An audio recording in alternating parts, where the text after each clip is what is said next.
Okay, welcome. Hi, my name's Alan Friesen. I'm here with Peter Imhof. Peter has been working on a very interesting project. It's a Holocaust symposium. He's going to have it here like this. Tickets are available for it. The Eventbrite link where you can buy them is right there. The phone number for this show is that 587. So if you want to call in and talk to Peter or I about it, that's great. If you want to buy some tickets to go to it after Peter explains about it, that's great. Peter, first of all, what was your motivator to get involved in this? Why are you working on this? Well, thanks so much for having me and inviting me to your amazing virtual studio here. The motivation for me to jump a little deeper into the Holocaust is really my growing up in Germany. I spent the first 30 years of my life in Germany, so all my schooling and training is in Germany. Well, when you grow up in Germany, you learn a lot about the Holocaust because that is Germany's history. The Nazi years were so important. I grew up in a time that was really called the post-war era and was defined by the Nazi years in many ways. So we did Holocaust up and down every year, and you get exposed to a lot of different things. And 2019, I went to Poland with my brother and his family. And my family and his family went together. My daughter is exactly the same age within 3 months as his daughter. And we ended up visiting Treblinka. The Wolf's Lair, I think is what it's called in English, the headquarters, the Nazi headquarters in Eastern Poland. And it was just amazing how my niece could rattle off all these facts about the attempted assassination of Adolf Hitler, and she knew details. I was like, wow, okay, I've forgotten that, certainly, if I ever learned it. And then I compared this to what my daughter learned about the Holocaust, and that was sort of like a half page in Social Studies 20, as sort of like, here's an example of a genocide, and just very, very thin, not a lot of detail. And for me, that was rather shocking because, that was a big deal. That was a big deal in Europe, was a big deal for North America. Oh, definitely. So as a student, as a boy, as a young man, as a student in Germany, there was never any, like, in the curriculum for the German public education system, or I don't even know if public, in the German education system, there was nothing, no denying or no trying to sugarcoat what happened with the Holocaust, right? No. I mean, that's just has its own history in its own way how Germany is addressing the Holocaust, but it was always very present in education, and it was always clear that this is a huge catastrophe that happened in Germany, perpetrated by Germans, and trying to wrap our heads around. How did that happen, and how is it that our grandparents could do stuff like that, right? Mm-hmm. It was very real back then. It was not that long ago, like a couple of generations. So And yeah. in your daughter's case, there's a lack in her knowledge that you need to fill in and kind of to refresh what you knew about it, kind of a thing, that your niece actually understood it or remembers it better than you might have. Yeah. Cool. Yeah, absolutely. Okay. Very heartfelt conversation. And Canada, translating now into a situation in Canada, has the benefit where Canada was always on the right side of that fence, right? When you think about the world wars, we are proud of Canadian involvement in World War I and World War II, and we are the good guys in Canada, right? And in Germany, that's not how you talk about this stuff. So the benefit that I see for Canadians to dig a little deeper into the Holocaust, because it's not, it is a little bit of Canadian history, of course, as well, but much smaller when you compare it to a German context. But the benefit that I see for Canadians is that it's so far away, right? It's far away in geography. It's just thousands of miles. It is now 3 generations in the past, and So we have an opportunity as Canadians to sort of take a very cool look at this and just understand, like, how did that happen? And what led to the next, and how could this escalate like this? And how does a civilized country perpetrate atrocities like that? How is that even possible? And to use that as to support ourselves, to make sure that we don't slide down slippery slopes that might point into that direction in the future. Got it. So basically, kind of as a forensic look, if you will, these things aligned, then this happened, this atrocity happened. What could have pulling this piece out would have prevented this, perhaps? What is that thing to pull out, right? Or what that? Excellent. That's great, Peter. Thank you.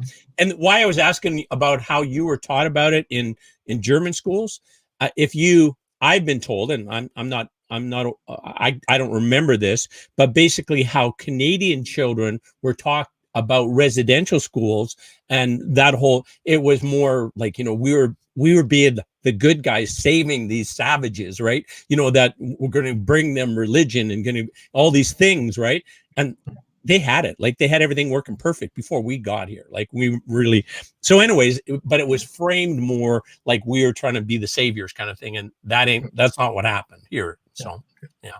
But I love that reflection that you're doing there right away, right? Like where you think about, what's the context in Canada, and what is the, let's say, historical trauma that Canada lives with today. And it is how Canadian settlers have treated Indigenous peoples, right? And in Germany, it's the trauma that Germany lives with today is that it was Nazi Germany one time. Yeah, yeah. So you had already raised it. How do people like your great grandparents, how they do those things? Like, you don't get the connection, how that could have happened, right? That they're connected you by blood, they're connected you by culture. Sorry to interrupt. Go ahead, Peter. Yeah, no, exactly. And so I think that's the important piece when it's so close to us, when it's so close to our heart, when it's so close to the people who are our family, then it's easy to get defensive, right? And you start arguing, well, there was a reason why that happened, right? And maybe there's sort of some justification moments, and we try to bring those savages some civilization, or those Jews were really hurting us, or when you're looking at a different country, at a different context, where you are not emotionally attached, you don't buy that stuff, right? Because you don't have to pull it. You don't come from a defensive place. You come from, as you called it, forensic. And you just analyze and you look at, okay, how did that happen? And that's, I think, a really important piece, because it's not that we are immune to this because it's over and this will never happen again. We're not immune to it because we are far enough away. But genocide is something that can happen in any societal human context, really. And we need to understand how that works. Now, Elle, I believe you left me there in the interwebs all by myself. So what I will do is I will just talk a little bit about what is coming up with this Holocaust Symposium. So together with the Calgary Jewish Federation, that has been very generous in sharing their time and their resources, I was able to change a program that's normally developed for high school students and make it a community engagement opportunity. So normally this is run at one day at a class in Social Studies 20 at a high school, but we're taking it, turning it into evening engagement for adults or anybody who wants to participate in the first week of May. So May 4th, 5th, and 6th. That's a Tuesday, Wednesday, Thursday, 7 o'clock till 8 o'clock, so not too long, because this is pretty heavy and you don't really, you need time to come back out again afterwards before you want to go to bed. And it is heavy stuff. So it comes sort of in 3 installments. The first one is a documentary that really sets the historical scene for Nazi Germany. It starts with 1918, the end of World War I, and ends with the end of World War II, 1945. So it gives a little bit of that historical background. How did the Nazis come to power? How did they roll out anti-Semitism as part of their governments? And how did it end with the war? And then the second piece that's really impactful and that's really special, it is a testimonial from a Holocaust survivor, a local person who lives in Calgary, and she did a recording. And so it's like half an hour telling her story, and it's absolutely remarkable. It's so, I think whenever we talk about discrimination and racism, if we come from a place of privilege, if we come from a place where we are not subject to this racism and discrimination, it's just hard to fathom. It's hard to understand how does that even feel. And so I think giving voice to people who have experienced that is really important, and it's very impactful. And then the last piece is sort of an academic turn on this, again, sort of taking that forensic look. And it's a professor, Murray Scott, one of the two, from Mount Royal University. And he is looking at a couple of things that were really critical to allow the Holocaust to become the atrocity that it was. And the first piece is a long-rooted anti-Jewish sentiments that were very strong in Europe for many, many centuries.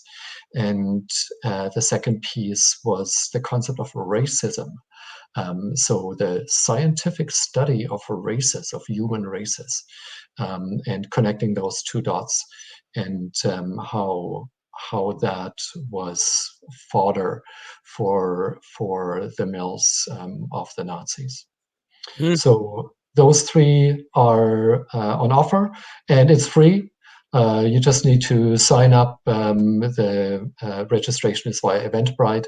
If you go on eventbrite.ca and search for Holocaust Symposium, you'll find it doesn't cost anything, but then you get the link. It's on Zoom. Pretty standard stuff these days. And there will be a presentation for each, and then a debriefing discussion afterwards. And if so you got 3 nights in a row, 4th, 5th, and 6th, I think you said. And so if somebody can't make all 3 nights and they register, would they be able to get a recording of the one night they missed, kind of a thing? Is that what you're going to do? Or I'm not sure that we can share a recording, but it's totally fine to skip one of them, right? Like if you're not there, you're not there. Don't worry, and you can take in whatever you can. You can take in whatever you're interested in. If you've watched enough documentaries about the Holocaust, you may skip the first one. And the testimonial of the survivor is really special, though. That's not something that's easily accessed elsewhere. Yeah. So, Peter, years ago, I was in Germany, and my bride and I were at a bar in Germany eating a bunch of sausage and potatoes and beer. And a local that we befriended there, that basically he had become a Jew, joined Judaism, mostly because of the guilt he felt as being a German, and what Germans as a race did to the it wasn't just Jewish people, of course. It was anybody who was different, right? Man, anybody that had like a GBLT kind of vibe today would certainly have been in the mix, right? So, So anyways, it was quite. I could certainly see that, and I think that probably as Canadians as well, again, relating it back to our treatment of our First Nations brothers and sisters, the same kind of a thing that we would that, we have this guilt that, like, how the hell did that happen? Right. So, Yeah. yeah. And so did you have any amazing insights? They're going to like save the world. Say, oh yeah, we can just make this tweak. Violence will end. It'll be sunshine, happiness, and perfect health forever and ever. Amen. Did you get that figured out, Peter? Yeah. Let me just look up my notes.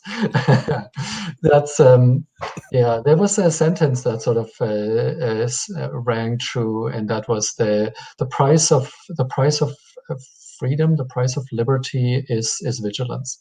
That if you want to live in a free country where people have equal rights, and where you become more, your equality gains in strength, you need to pay attention.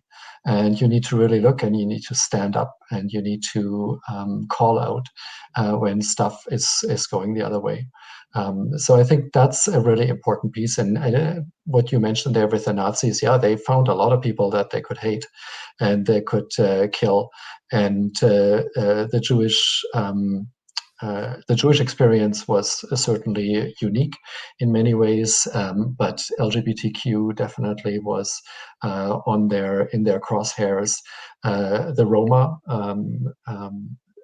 a whole Gypsies, like the Roma the, or the gypsies. Gypsies, yeah. Yeah. And Slavic people were considered to be under subhuman, and people with developmental and physical disabilities were really suffering, and there was a lot of atrocities that were perpetrated against all sorts of different groups, and that I think is also really important. That it's and we've done this now a few times. So, it's the Jewish people in Nazi Germany. It is indigenous people in through the centuries of colonization. And, this kind of conversation pops up again and again. And this wasn't the last genocide in the mid 90s, right? We had the genocide in what used to be Yugoslavia, the Bosnian genocide, where a country that used to be united became fractured, and people who worked alongside for for several decades started to hate each other. And I think that's another important piece, that often genocide doesn't just happen by itself. It is instigated. It is used politically, and I think that's an important lesson as well. That there's political. There's a political perspective, and without making a deliberate choice to exploit discrimination and racism, genocide does not just occur. And I think that is you're saying it has to be kind of an environment that will allow it to take root and grow. Is that what you're saying, Peter? Yeah, and I would go even one further, where I think you need somebody who really, someone or a group of people that is really eager to exploit it. Right. That Yes. says, I can benefit by pitting this group versus that group. Right. Yeah, exactly. This kind of relates for me. I don't know if I told you this, but basically I'm on a mission to reduce adverse childhood experiences. And adverse childhood experiences, the how that generally happens is a man who's beaten or raped a woman or a child. That's basically the origin of that. So in a similar kind of a forensic type fashion, well, what are all the steps that lead to that point, right? Mm-hmm. And part of it, I think, is that somehow the person who's being victimized, the abuser in their mind believes them to be less than somehow, like less than human, less than, there's something that says, I can do this because this is not a human being, or this is not a person like me. Would you agree? Yeah, absolutely, right. And I think that's another really good example, right? Where misogyny and that gender violence, that gender-based violence, men versus women, right? That is something that is has been justified by the idea that men, they carry our society. They are the ones that make the rules. They are the ones that earn the money, and and and that this sort of fosters a perception or the idea that there is some sort of superiority that it comes with special rights. Yeah, that's dangerous. It's very Yeah, dangerous. very much so. Yeah, no, I agree entirely. And that's in similar to Nazi Germany, similar to Canada in the 1850s, similar to the whole slave trade 500 years ago. The good people who didn't stand up, who didn't challenge, who didn't say anything, allowed it to happen, right? And in our context that we're just chatting about for intimate partner violence and those kind of things, the comments about women in terms of jokes about battering a woman as an example, or those kind of things, allowed to go unchecked, kind of further up the ladder in terms of where you get to those kind of acts occurring. Does that make sense? Yeah, absolutely, right. And bystander, um, you know, being a bystander is being part of the problem. Absolutely. Yeah. And I think that's what we've learned and heard over and over again last year when the Black Lives Matter conversation really gained traction, and that it's not enough not to be actively not. Well, yeah, do I get my knots right? You can't just be not racist. Right. The call is to be anti-racist, right? To stand up and say what's happening here is not okay, and this needs to change because the facts are systematic in nature, and they are targeting a specific group of people, and that's not okay in the society we want to create for ourselves.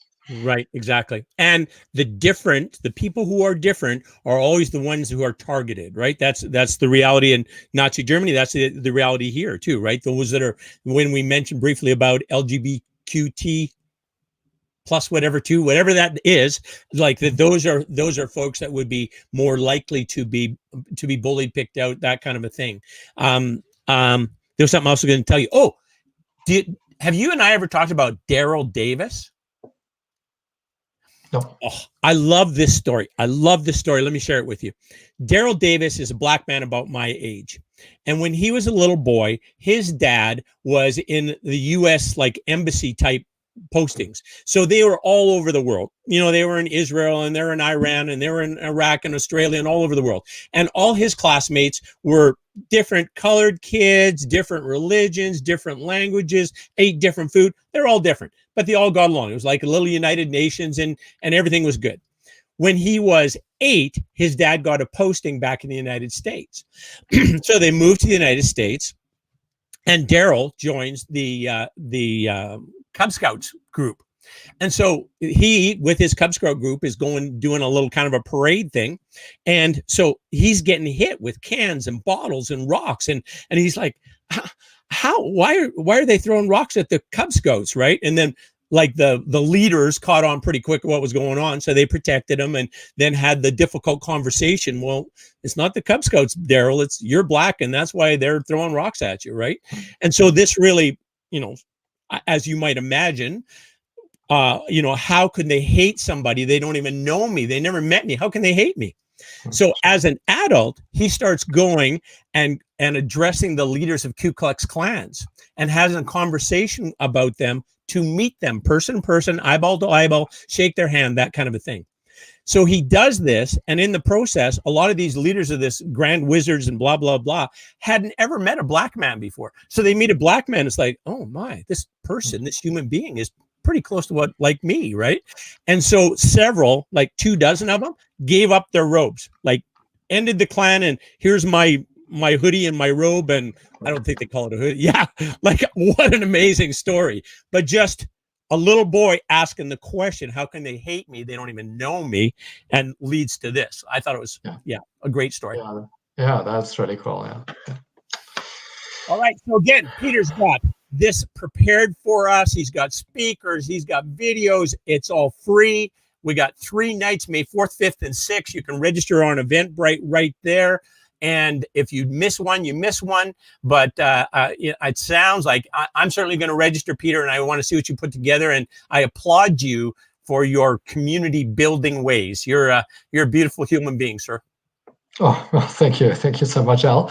And I really appreciate your enthusiasm to just celebrate our community and find ways to, do things differently and look for ways to make it better every day.